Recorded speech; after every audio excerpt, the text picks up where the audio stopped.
अब ये हम बात करते हैं हाइपरट्रॉफिक कार्डियोमायोपैथी की। तो देखिए हाइपरट्रॉफिक कार्डियोमायोपैथी क्या होता है कि यहाँ पे जो ये हमारी हार्ट होती है इसमें देखिए पूरी हाइपरट्रॉफी हो जाती है, और जब हाइपरट्रॉफी रहती है तो देखिए लेफ्ट वेंट्रिकल की साइज देखिए कितनी कम बची है। यहाँ पे देखिए बहुत कम साइज बची है, ऐसे है ना। यहाँ पे देखिए मान लो लेफ्ट वेंट्रिकल है तो इतनी ज्यादा हाइपरट्रॉफी रहती है, इधर से पूरी हाइपरट्रॉफी हो जाती है। अब यहाँ पे देखिए फिलिंग के लिए कुछ जगह ही नहीं बची, इतनी ही जगह बची, तो यहाँ पे जो है लेफ्ट वेंट्रिकल फिल नहीं हो पाएगी। जब फिल नहीं हो पाएगी यानी एंड डायस्टोलिक वॉल्यूम कम हो गया, और जब एंड डायस्टोलिक वॉल्यूम कम होगा तो मान लो यहाँ पे डायस्टोलिक वॉल्यूम आपका 50 ml बचा, तो अब कितना ही बाहर निकलेगा 50 में से, ये मान लो 30 निकल गया, ठीक है, 30 निकल गया और 20 बचा, ठीक है। तो देखिए आपका सिर्फ 30 ml जो है आपका बाहर निकला, यानी स्ट्रोक वॉल्यूम आपका 30 ml हुआ। और 30 को आप अगर 70 से भी करते हैं या 70 से हम करके दिखाते हैं, देखिए 70 से आप करेंगे 7 × 21, ठीक है। तो ये देखिए आपका सिर्फ 2 लीटर के आसपास, ठीक है, 2100 ml 2 लीटर के आसपास का आपका कार्डियक आउटपुट पर मिनट हो रहा है, जबकि नॉर्मल आपको कितना चाहिए कि ये होना चाहिए 5 लीटर, ठीक है। तो 5 लीटर होता है, और ज़्यादा जरूरत पड़ी तो और ज़्यादा बढ़ता है। तो यहाँ पे हाइपरट्रॉफिक कार्डियोमायोपैथी में यहाँ पे स्पेस कम हो जाता है, इस वजह से हमको परेशानी देखने को मिलती है, ठीक है। तो देखिए यहाँ पे बता भी दिया है कि ये डिस्टोलिक डिस्फंक्शन है, ठीक है। डिस्टोलिक डिस्फंक्शन क्या कि जब हार्ट डिस्टॉल होगा तो यहाँ पे ब्लड प्रॉपर फिल नहीं हो पाएगा, क्योंकि एंड डायस्टोलिक वॉल्यूम कम हो गया, तो इसी वजह से बताया गया कि डिस्टोलिक डिस्फंक्शन है। और फिर यहाँ पे इसके एटियोलॉजी की बात की गई तो देखिए बताया गया कि 60 to 70% जो होता है ये फेमिलियल होता है। और देखिए हम बताएं कि जितनी भी सीवियस डिजीज है ना उसमें से मोस्ट कॉमन जेनेटिक अगर कोई है तो ये हाइपरट्रॉफिक कार्डियोमायोपैथी है, ठीक है। तो देखिए मोस्ट कॉमन जेनेटिक सीवियस डिजीज जो ये है ये हमारी हाइपरट्रॉफिक कार्डियोमायोपैथी है। और देखिए ये हाइपरट्रॉफिक कार्डियोमायोपैथी जितनी भी होती है लगभग उसमें से 60 से 70% जो होता है ये फेमिलियल कॉज होता है। और फेमिलियल में देखिए यहाँ पे ऑटोसोमल डोमिनेंट होता है, तो ये ऑटोसोमल डोमिनेंट इसमें भी देखने को मिलता है। और अगर हमको डायलेटेड कार्डियोमायोपैथी देखने को मिल रही है फेमिलियल तो वो भी ऑटोसोमल डोमिनेंट होती है। देखिए मैं यहाँ पे आपको बता के है कि ये ऑटोसोमल डोमिनेंट होती है अगर फेमिलियल है, तो यही चीज हमको हाइपरट्रॉफिक में भी देखने को मिलेगी कि ऑटोसोमल डोमिनेंट होती है। और देखिए कौन सा जीन यहाँ पे म्यूटेट होता है, तो देखिए most commonly due to mutation in gene encoding sarcomeres protein. तो सार्कोमियर्स प्रोटीन को इनकोड करने वाला जीन जो होता है ये म्यूटेट हो जाता है। और ये कौन कौन से होते हैं, तो देखिए यहाँ पे 2 प्रोटीन होती है, ठीक है, मायोसिन बाइंडिंग प्रोटीन सी या इसी तरीके से बीटा मायोसिन हैवी चेन। तो देखिए इन दोनों में हमको म्यूटेशन देखने को मिलता है। तो इन दोनों में जब म्यूटेशन देखने को मिलेगा तो हमको हाइपरट्रॉफिक कार्डियोमायोपैथी देखने को मिलेगा। तो देखिए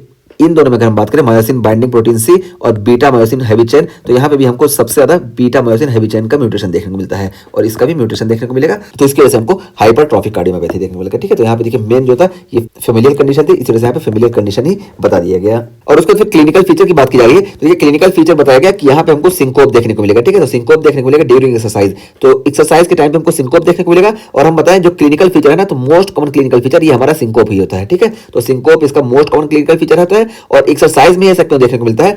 तो हम बताया ना कि देखिए हमारा यहाँ पे कार्डियक आउटपुट कम हो जाता है, क्योंकि स्ट्रोक वॉल्यूम कम हुआ तो कार्डियक आउटपुट कम हो गया। तो नॉर्मल कंडीशन में, रेस्टिंग कंडीशन में तो हमारे बॉडी को ज्यादा ऑक्सीजन की जरूरत नहीं है, ठीक है, ज्यादा ऑक्सीजन की जरूरत नहीं है। लेकिन जैसे ही हम एक्सरसाइज की कंडीशन में जाएंगे तो यहाँ पे ऑक्सीजन की डिमांड बढ़ जाती है। अब ऑक्सीजन की डिमांड बढ़ गई लेकिन ये कार्डियक आउटपुट कम है, इस वजह से एक्सरसाइज की कंडीशन में हमको सिंकोप देखने को मिलता है। लेकिन जब सीवियर होता है तो रेस्टिंग कंडीशन में भी देखने को मिलता है, ठीक है। तो ये डिपेंड करता है कि आपका कौन सा स्टेज है। तो एक्सरसाइज में तो देखने को मिलेगा ही, अगर ज्यादा सीवियर होगा तो आपको रेस्टिंग कंडीशन में भी सिंकोप देखने को मिलेगा, और यही मोस्ट कॉमन क्लिनिकल फीचर है। और ये सिंकोप क्यों देखने को मिलता है, क्योंकि यहाँ पे डायस्टोलिक डिस्फंक्शन होता है, हम शुरू में ही बताया, क्योंकि जो हार्ट है ये डायलेट नहीं हो पाएगा, यहाँ पे फिलिंग नहीं हो पाएगी, डायस्टोलिक वॉल्यूम जो होता है ये कम हो जाता है, ठीक। तो ये हो गया हमारा मोस्ट कॉमन क्लिनिकल प्रेजेंटेशन। और इसके बाद देखिए यहाँ पे बताया गया may lead to sudden death due to ventricular arrhythmia. तो देखिए यहाँ पे वेंट्रिकुलर एरिथमिया की वजह से हमको सडन डेथ देखने को मिलती है, और ऐसा हमको मोस्ट कॉमनली यंग एथलीट में देखने को मिलता है, ठीक है। तो यहाँ पे ये चीज बताई गई। और उसके अलावा देखिए और क्या क्लिनिकल फीचर हमको देखने को मिलता है, तो देखिए यहाँ पे हमको एंजाइना विद नॉर्मल कोरोनरीज, ठीक है। तो एंजाइना देखने को मिलेगा, लेकिन कोरोनरी आर्टरी जो होंगी ये नॉर्मल होंगी, और ये second most common clinical presentation होता है। और ये एंजाइना क्यों देखने को मिलता है, क्योंकि यहाँ पे माइक्रोवेस्कुलर डिस्फंक्शन होता है। तो माइक्रोवेस्कुलर डिस्फंक्शन की वजह से हमको एंजाइना भी देखने को मिलेगा, लेकिन यहाँ पे कोरोनरी जो होंगी ये कोरोनरी आर्टरी ये नॉर्मल रहेंगी। तो ये इसके क्लिनिकल फीचर हो गए। मोस्ट कॉमन हमारा क्लिनिकल फीचर सिंकोप हो गया, सेकंड मोस्ट कॉमन हमारा एंजाइना होता है, और यहाँ पे वेंट्रिकुलर एरिथमिया की वजह से सडन कार्डियक डेथ देखने को मिलती है, ये भी क्लिनिकल प्रेजेंटेशन हो गया। अब यहाँ पे हम फाइंडिंग की बात करते हैं, तो देखिए फाइंडिंग में यहाँ पे हमको S4 देखने को मिलता है, ठीक है। जबकि हम डायलेटेड कार्डियोमायोपैथी में बात करके आते हैं, यहाँ पे देखिए हमको S3 देखने को मिल जाता है, ठीक है। यहाँ पे S3 देखने को मिल जाता है, लेकिन यहाँ पे हमको S4 देखने को मिलेगा। S4 क्यों देखने को मिलेगा, क्योंकि देखिए जब यहाँ पे हार्ट है, ये देखिए हम यहाँ पे दिखाए, ये हार्ट है ना, ये हमारा लेफ्ट वेंट्रिकल है। जब लेफ्ट वेंट्रिकल ये हाइपरट्रॉफी हो जाएगी, हाइपरट्रॉफी, तो अब इधर से जो ब्लड आ रहा है तो यहाँ पे जैसे ही माइट्रल वॉल ओपन होगा तो इधर से ब्लड इधर आएगा, यहाँ पे जितनी जगह ब्लड आ जाएगा यहाँ पे, इस वजह से S3 हल्का सा प्रोड्यूस होगा। S3 का बहुत ज्यादा रोल नहीं होता है, लेकिन जब यहाँ पे देखिए अब ये थोड़ा सा ब्लड आया, फुल हो गया, अभी भी यहाँ पे एट्रियम में ब्लड बाकी है। अब जब एट्रियम कॉन्ट्रैक्ट करेगी ना तो यहाँ पे ब्लड भरा है पहले से जितना इसमें जगह थी, लेकिन फिर भी उसके अगेंस्ट जब ये रेजिस्टेंस के अगेंस्ट एट्रियम फोर्स जनरेट करेगी तो यहाँ पे हमको एक साउंड देखने को मिलता है, जिसको हम S4 बोलते हैं, ठीक है। तो रैपिड वेंट्रिकुलर फिलिंग के केस में हमको S3 देखने को मिलता है, लेकिन यहाँ पे रैपिड वेंट्रिकुलर फिलिंग नहीं होगी क्योंकि यहाँ पे जगह कम हो गई। लेकिन रैपिड के बाद जब यहाँ पे रिड्यूस्ड वेंट्रिकुलर फिलिंग होगी तो यहाँ पे जगह बाकी नहीं रहेगी, इस वजह से एट्रियम कॉन्ट्रैक्ट करेगी, तो यहाँ पे हमको S4 देखने को मिलेगा। तो इस वजह से हमको हाइपरट्रॉफिक कार्डियोमायोपैथी में S4 देखने को मिलता है। ठीक है, तो S4 बहुत ही क्लिनिकल फाइंडिंग है हमारे डायलेटेड कार्डियोमायोपैथी की। तो ये S4 हम बता दिए। और इसके अलावा देखिए हमको यहाँ पे सिस्टोलिक मर्मर देखने को मिलेगा। और बहुत इंपॉर्टेंट चीज मैं यहाँ पे बताया आपको कि यहाँ पे पल्सस बिस्फिरिन देखने को मिलता है। और ये पल्सस बिस्फिरिन क्या होता है कि देखिए pulse with 2 systole peaks during 1 heartbeat. ठीक है, तो एक हार्ट बीट के टाइम पे हमको 2 सिस्टोल पीक देखने को मिलेगा एक पल्स में, तो इसी को हम बोलते हैं पल्सस बिस्फिरेंस। और ये पल्सस बिस्फिरेंस जो होता है ये हाइपरट्रॉफिक कार्डियोमायोपैथी का बहुत ही इंपॉर्टेंट जो होती है फाइंडिंग होती है। देखिए हम आपको यहाँ पे दिखाएं कि देखिए ये हमारा पल्सस बिस्फिरेंस है। यहाँ पे देखिए एक ये है और दूसरा ये देखिए 2 पीक इन सिस्टोल, तो सिस्टोल पे हमको 2 पीक देखने को मिलता है। ये हमारा हो गया पल्सस बिस्फिरेंस जो कि हमको हाइपरट्रॉफिक कार्डियोमायोपैथी में देखने को मिलता है और बहुत ही इंपॉर्टेंट था, इस वजह से इसको हम यहाँ पे आपको दिखा भी दिए। तो ये चीज हो गया। और messy mitral regurgitation due to impaired mitral valve closure. इसके अलावा देखिए हमको यहाँ पे माइट्रल रीगर्जिटेशन भी देखने को मिल सकता है। और माइट्रल रीगर्जिटेशन को देखने को मिलेगा क्योंकि यहाँ पे माइट्रल वॉल का क्लोजर प्रॉपर नहीं हो पाएगा। तो ये माइट्रल वॉल जो है ये देखिए ये माइट्रल वॉल प्रॉपर क्लोज नहीं हो पाएगा, इस वजह से माइट्रल रीगर्जिटेशन भी हमको देखने को मिल सकता है हाइपरट्रॉफिक कार्डियोमायोपैथी के केस में। ठीक है, तो यहाँ पे ये चीज बता दी गई। और अब हम बात करते हैं ट्रीटमेंट की। ठीक है, तो यहाँ पे हम देखिए अभी तक जो बात की ये हम क्लिनिकल फीचर की बात कर लिए और क्लिनिकल फीचर के बाद हम फाइंडिंग की बात कर लिए। अब फाइंडिंग के बाद हम बात करते हैं ट्रीटमेंट की। तो देखिए cessation of high intensity athletics. तो यहाँ पे इसमें ये क्या बताया गया, देखिए इसको बताया कि इस एथलेटिक कंडीशन की वजह से ना जो फिजियोलॉजिकल एडॉप्टेशन वगैरह होता है इसको हम कम कर दें। यानी हम क्या करेंगे कि ये फिजियोलॉजिकल जो हम करा रहे थे एथलेटिक प्रोग्राम वगैरह करा रहे थे ज्यादा करा रहे थे इसको हम फिजियोलॉजिकली रेस्ट दे देंगे ताकि यहाँ पे जो रिमॉडलिंग वगैरह हो रही है ये कम हो जाए। तो ये इस तरीके से हमारा पहला ट्रीटमेंट ये हो गया।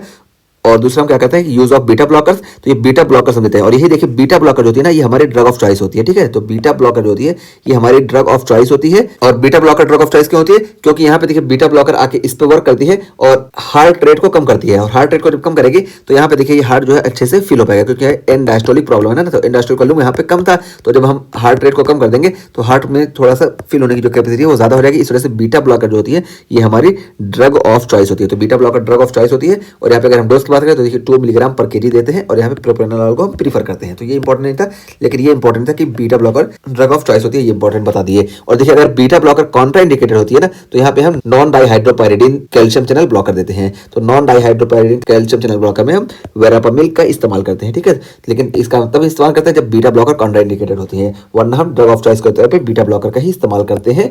और वेरापामिल का भी एक मैकेनिज्म है कि वेरापामिल जो होती है ये हार्ट रेट वगैरह को कम कर देती है। ठीक है, कॉन्ट्रैक्टिलिटी को कम कर देंगे, हार्ट रेट को कम करेंगी। और इसके अलावा देखिए अगर हाई रिस्क होगा तो यहाँ पे हम आईसीडी करते हैं। ठीक है, तो आईसीडी यहाँ पे हम करते हैं हाई रिस्क अगर है तब।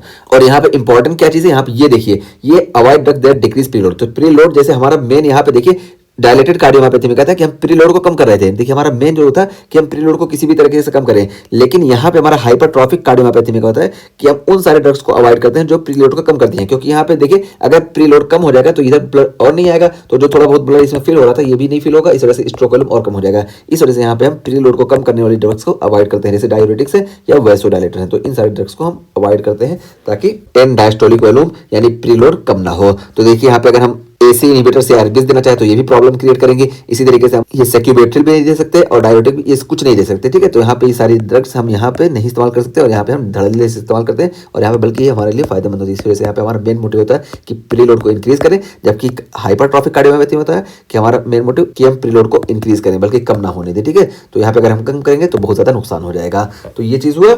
और ये देखिए हम पहले बता चुके कि यहाँ पे हमको डायस्टोलिक डिसफंक्शन देखने को मिलता है। और देखिए यहाँ पे क्या होगा कि डिस्प्लेस वेंट्रिकुलर कॉन्सेंट्रिक हाइपरट्रॉफी। तो यहाँ पे हमको वेंट्रिकल की कॉन्सेंट्रिक हाइपरट्रॉफी देखने को मिलेगी, यानी हमको पैरेलल हाइपरट्रॉफी देखने को मिलेगी। जबकि यहाँ पे देखिए हम बात किए थे यहाँ पे जो हमको हाइपरट्रॉफी देखने को मिल रही थी ये सीरीज में देखने को मिल रही थी, यहाँ पे देखिए पैरेलल देखने को मिलेगी। जब पैरेलल होगी तो इस वजह से देखिए यहाँ पे हम देखेंगे कि वेंट्रिकल की जो थिकनेस होती है वॉल की ये इंक्रीज आती है। तो यही बताया गया कि displace ventricular concentric hypertrophy, ventricular concentric hypertrophy देखने को मिलता है।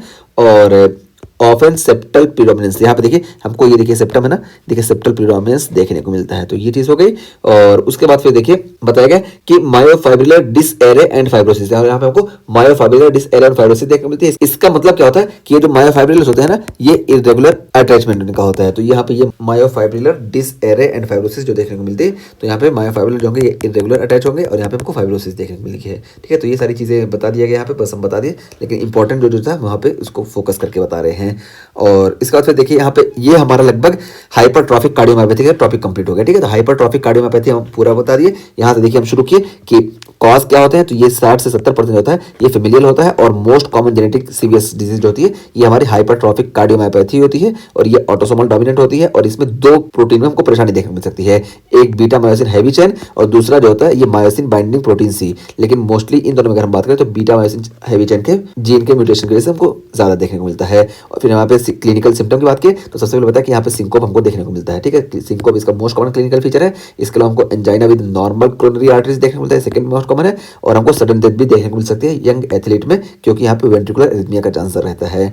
और फिर हम फाइंडिंग बताया कि यहाँ पे S4 हमको देखने को मिलता है। S4 बहुत इंपॉर्टेंट चीज है। और यहाँ पे हमको देखिए पल्सस बिस्फेरेंस देखने को मिलता है, ये हम यहाँ पे बता दिए। और उसके अलावा देखिए हमको यहाँ पे माइट्रल रिगर्जिटेशन भी देखने को मिल सकता है। और ट्रीटमेंट में हम पता है कि ट्रीटमेंट यहाँ पे हम जो करते हैं कि बीटा ब्लॉकर को देते हैं, बीटा ब्लॉकर हमारी ड्रग ऑफ चॉइस होती है। और अगर ये काउंटर इंडिकेटेड है तो हम नॉन डाइहाइड्रोपायरिडीन देते हैं।